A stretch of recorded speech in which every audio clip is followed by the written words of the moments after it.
Business partner हो तो हर एक की पूंजी का हिसाब जरूरी है, क्योंकि जहां पैसा जुड़ता है वहां पारदर्शिता जरूरी है। तो चलिए आज हम स्टार्ट करते हैं फीके एजुकेशन में। मेरा नाम है आकाश रजक। तो आज हम कंटिन्यू करेंगे टॉपिक 2, जो कि फर्स्ट चैप्टर हमने इससे पहले कवर किया था, इंट्रोडक्शन टू पार्टनरशिप, जहां पर हमने साझेदारी का परिचय के बारे में डिस्कशन किया था। और यदि आपने पहला वीडियो नहीं देखा है तो आप जो कमेंट सेक्शन लिंक है, लिंक पे जाके फर्स्ट वीडियो को देख सकते हैं। तो आज हम बात करेंगे साझेदारों कि जो पूंजी खाते होते हैं उनको अनुरक्षण कैसे करते हैं।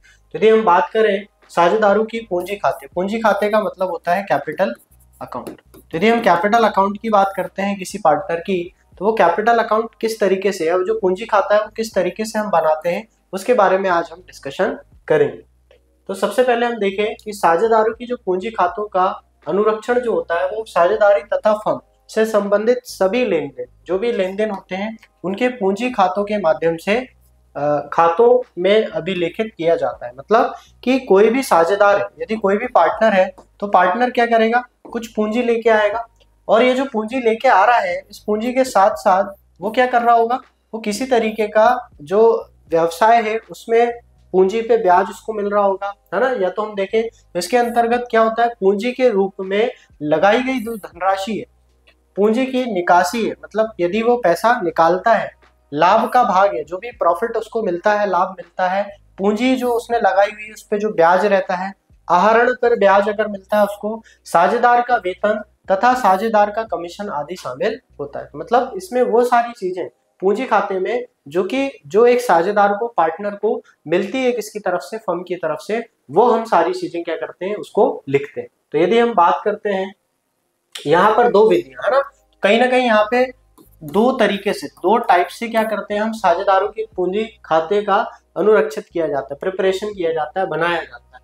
ये है, एक तो स्थिर हो गया, स्थिर पूंजी विधि, दूसरा हो गया स्थिर पूंजी विधि है। इन दोनों के बीच में यह अंतर निहित है कि क्या साझेदार की पूंजी खाते में प्रत्यक्ष रूप से पूंजी की निकास अतिरिक्त आहरण के रूप में लेखाबद्ध की गई है या अथवा नहीं। मतलब दो तरीके से हम इसके अकाउंट को प्रिपेयर करते हैं, जिसको हम बोलते हैं एक पार्टनर का कैपिटल अकाउंट, है ना, पूंजी खाता, और एक पार्टनर्स का करंट अकाउंट, जिसको हम चालू खाता बोलते हैं। तो दो तरीके से हम इसको अकाउंट को प्रिपेयर करते हैं, है ना। तो इसमें आता है हमारे दो, फिक्स्ड आता है और एक फ्लक्चुएटिंग आता है। फिक्स्ड अकाउंट आता है और फ्लक्चुएटिंग, जो चेंज होता रहता है। क्लियर।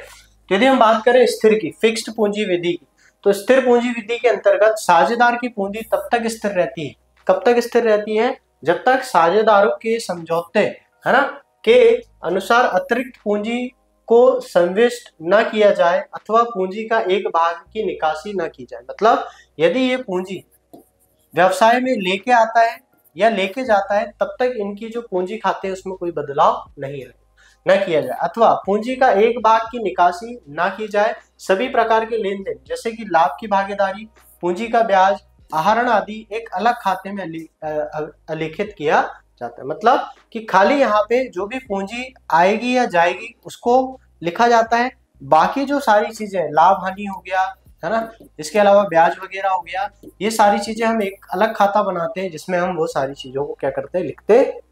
जैसे साझेदार का चालू खाता, जिसको हम क्या बोलते हैं, करंट अकाउंट बोलते हैं। तो इसमें एक आ गया आपका करंट अकाउंट और एक आ गया हमारा कौन सा अकाउंट, कैपिटल अकाउंट, जिसे साझेदार का चालू खाता कहते हैं। साझेदार की पूंजी खाते एक जमा शेष प्रदर्शित करते हैं कि साल दर साल तक ठीक वैसे ही शेष रह सकते हैं जब तक कि उनमें इस अवधि के दौरान अतिरिक्त पूंजी की समावेश या आहरण न किया जाए। मतलब यदि वो कोई नया पूंजी लेके आता है तो उसमें कोई चेंज आएगा, या तो वो पूंजी का क्या करें, निकासी करें, निकाले, विड्रॉ करें, तो तब उसका जो पूंजी है वो चेंज होगी। जबकि दूसरी ओर चालू खाते में नाम शेष या जमा शेष प्रकट कर सकता है। चालू खाते की तुलना पत्र नाम शेष की संपत्ति की तरफ और जमा शेष आदि यदि है तो उसके देनदारियों की ओर प्रदर्शित की जाता है। मतलब यदि उसका एक साइड जो डेबिट साइड है और जो क्रेडिट साइड हमारे अकाउंट के होते हैं, इन दोनों में यदि कोई भी डिफरेंस होता है तो इसका मतलब होता है या तो पार्टनर कैपिटल लेके जाएगा, साझेदार पार्टनर लेके जाएगा, पूंजी लेके जाएगा,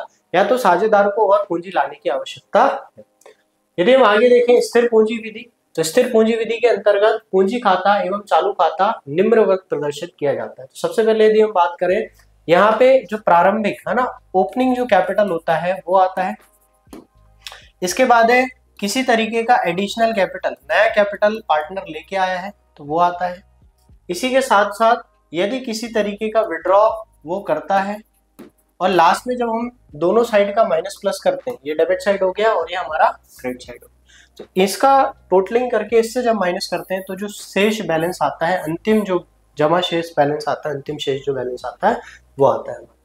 नेक्स्ट यदि हम बात करें साझेदार का चालू खाता, चालू खाता मतलब हम क्या बोल रहे हैं, इसको करंट अकाउंट बोल रहे हैं। तो यदि करंट अकाउंट की बात करें तो इसमें शेष, प्रारंभिक शेष जमा के मामले में यदि करंट का बैलेंस दिया है तो वो आएगा। इसके अलावा पार्टनर को किसी तरीके का वेतन, किसी तरीके का कमीशन या पूंजी पर ब्याज, वो सब यहाँ पे आएगा। मतलब कोई जो नया कैपिटल लेके आ रहा है या पुराना लेके जा रहा है वो उसके उसमें आएगा, कौन से, पूंजी खाते में आएगा, और बाकी सारी चीजें कहाँ में आएंगी, चालू खाते में आएगी। और यदि इसमें इसका डेबिट साइड का बैलेंस दिया हुआ है तो डेबिट में आएगा, और क्रेडिट साइड का दिया है तो क्रेडिट में आएगा, तो जिसको हम जमा और नाम बोलते हैं। इसके अलावा कोई कैपिटल निकालता है या उसके जो ड्रॉइंग्स है या जो आहरण है उस पर किसी तरीके का ब्याज दिया जाता है, और या किसी तरीके का जो भी प्रॉफिट लॉस डिस्ट्रीब्यूट होता है वो चीजें आ जाएंगी। यदि हम साझेदारी लेखन आधारभूत अवधारणाएं की बात करें तो लाभ व हानि विनियोजन है ना, मतलब लाभ का भाग आता है इसका। इसके अलावा अंतिम शेष जो भी डिफरेंस होगा दोनों साइड का वो आएगा। अगर हानि है तो डेबिट साइड में आएगी, इसके नाम साइड में आएगी, और लास्ट में हम जो बैलेंस होता है जिसको हम बोलते हैं कौन सा बैलेंस, क्लोजिंग बैलेंस, जो कि किस साइड आएगा, डेबिट साइड में आएगा।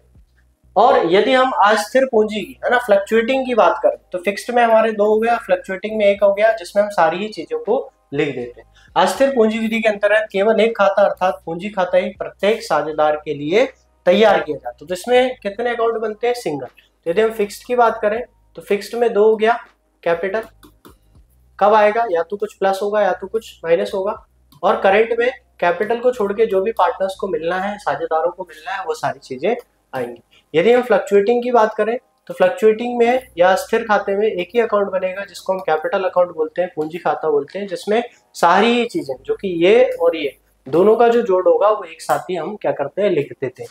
तो यदि तैयार किया जाता है, इसमें सभी समायोजन होते हैं, जैसे कि लाभ व हानि का भाग, पूंजी का ब्याज, साझेदार का वेतन, कमीशन आदि सभी साझेदार के पूंजी खाते में सीधे अभिलेखित किए जाते हैं, जिसके कारण पूंजी खाते का शेष समय पर अस्थिर गड़बड़ होता है ना, मतलब कि कहीं ना कहीं जब सारी चीजें हम एक ही पूंजी खाते में डाल देंगे तो उनकी जो पूंजी है अस्थिर रहेगी, बढ़ेगी या घटेगी, इसलिए हम इसको अस्थिर खाता भी बोलते हैं। तो अस्थिर पूंजी विधि कहा जाता है किसी भी निर्देश के अभाव पूंजी खाते को उस विधि द्वारा तैयार किया जाना चाहिए। इस पूंजी खाते को गड़बड़ या अस्थिर पूंजी के अंतर्गत तैयार करने हेतु निम्न प्रारूप प्रस्तुत किया है। तो ये इसका फॉर्मेट है, कैसा है, सबसे पहला जो भी ओपनिंग बैलेंस दिया हुआ है वो लिखेंगे हम। इसके अलावा कोई कैपिटल लेके आया है तो वो लिखेंगे। वेतन, पूंजी पर अगर ब्याज मिल रहा है, किसी का लाभ का भाग अगर उसको मिला हुआ है। यदि हम इस साइड की बात करें तो कोई भी जो ओपनिंग अगर डेबिट का बैलेंस दिया हुआ है, नाम बैलेंस दिया हुआ है वो। इसके अलावा किसी तरीके की ड्रॉइंग्स आहरण करें तो वो। इसके अलावा उस पर कोई ब्याज हो, इंटरेस्ट हो वो। इसके अलावा अगर हानि होती है तो हानि। अब हम क्या करेंगे, दोनों साइड का डिफरेंस निकाल लेंगे। अगर जमा साइड ज्यादा है और नाम साइड कम है तो डिफरेंस किस साइड आएगा, नाम साइड, तो उसको हम लिख देंगे अंतिम शेष जमा पक्ष में है। और यदि नाम ज्यादा है और जमा कम है तो यदि अंतिम शेष नाम पक्ष में है ना, कब, जब इधर साइड का हमारा क्या हो जाएगा, कम हो जाएगा, तो पार्टनर्स को, साझेदार को और पैसा बिजनेस में लेके आना पड़ेगा। तो ये हमारे 2 तरीके थे किसके बनाने के, पूंजी खाते बनाने के। पहला जो था है ना हमारा, एक स्थिर पूंजी और एक अस्थिर पूंजी, जिसके बारे में हमने डिस्कस किया। यदि हम खातों की संख्या की बात करें तो यहाँ पर कितने खाते बनाते हैं, 2 खाते बनाते हैं, जिसमें हमने देखा पूंजी कैपिटल अकाउंट और कौन सा अकाउंट, करंट अकाउंट, चालू खाता और पूंजी खाता। यदि इसमें बात करें तो एक ही खाता बनता है जिसको हम क्या अकाउंट बोलते हैं, कैपिटल अकाउंट, जिसका हम पूंजी खाते के नाम से जानते हैं। इसके बाद हम देखें संलेख संबंधी मद्दे, इसमें क्या आते हैं, आहरण, वेतन, पूंजी, ब्याज आदि के लिए समायोजन चालू खातों में है ना, करंट अकाउंट में लिखते हैं, बल्कि हस्तांतरित है ना किए जाते हैं, ना कि पूंजी खातों में। पूंजी खातों में खाली यदि वो पूंजी लेके आएगा तो आएगा, या तो लेके जाएगा तो आएगा। यहाँ पे हम सारी ही चीजें डाल देते, चाहे आहरण हो, पूंजी पर ब्याज हो, आदि सारी चीजें हम एक ही खाते में हस्तांतरित मतलब ट्रांसफर करते हैं। इसके बाद स्थिर शेष, तो पूंजी खाता शेष समानता अपरिवर्तित ही रहता है। क्यों अपरिवर्तित? क्योंकि जब तक वो पैसा लाएगा नहीं, पूंजी लाएगा नहीं, तब तक उस पर किसी तरीके का बदलाव नहीं आएगा, ना ही वो पैसा ले जाएगा तो उस तरीके का बदलाव आएगा, केवल कुछ विशिष्ट अपवाद स्थितियों को छोड़कर। मगर ये कहीं ना कहीं क्या होता है, साल दर साल परिवर्तित होता रहता है, चेंज होता रहता है, क्योंकि यहाँ पे क्या है, सारी ही चीजें उस पर्टिकुलर अकाउंट में आ रही है। जमा शेष, इसमें पूंजी खाते सदैव जमा शेष प्रदर्शित करते हैं, मतलब कहीं ना कहीं इनका जो बैलेंस होता है वो प्लस ही रहता है। यहाँ पे पूंजी खाते एक नाम शेष प्रदर्शित करते हैं, मतलब कई बार डिफरेंस क्रेडिट साइड में नाम, मतलब आपका जो पेमेंट है वो ज्यादा भी हो जाता है कई बार, जिससे पार्टनर या साझेदार को और पूंजी लेके आने की जरूरत पड़ती है, क्योंकि सारी ही चीजें हम क्या कर रहे हैं, एक ही अकाउंट में, एक ही उसमें खाते में शो कर रहे हैं। तो ये हमारा टॉपिक था जिसमें हमने डिस्कस किया क्या पार्टनर्स जो पूंजी खाता है साझेदारों का, उसके बारे में, जहां पे हमने देखे दो तरीके से हम उसको तैयार करते हैं, जिसमें एक आ गया आपका स्थिर और एक आ गया अस्थिर, है ना। अगर स्थिर की बात करें तो उसके अंदर दो आते हैं, एक पूंजी जिसको हम कैपिटल अकाउंट बोलते हैं खाता, और चालू खाता जिसको हम करंट अकाउंट बोलते हैं। कैपिटल में खाली वही चीजें आएंगी, यदि कैपिटल प्लस होगा या माइनस होगा, पूंजी आएगी या जाएगी, बाकी सारी चीजें हम चालू खाते में शो करते हैं। मगर यदि अस्थिर की बात होगी तो अस्थिर में सारी ही चीजें काय में आ जाएंगी, कैपिटल में, चाहे वो पूंजी ला रहा हो, पूंजी ले जा रहा हो, उसको वेतन मिल रहा हो, उसको ब्याज मिल रहा हो, सारी ही चीजें काय में आ जाएंगी, पूंजी खाते में आ जाएंगी। पढ़ाई में भी पार्टनरशिप जरूरी है, हम पढ़ाएं, आप सीखें और हम इस पार्टनरशिप को और बेहतर बनाएं। तो यदि आपको ये लेक्चर अच्छा लगा हो तो आप वीडियो को लाइक करें, शेयर करें, चैनल पे नए हैं तो सब्सक्राइब करें, ताकि ऐसे ही और इंफॉर्मेटिव वीडियोस हम आपके लिए लाते रहें। धन्यवाद।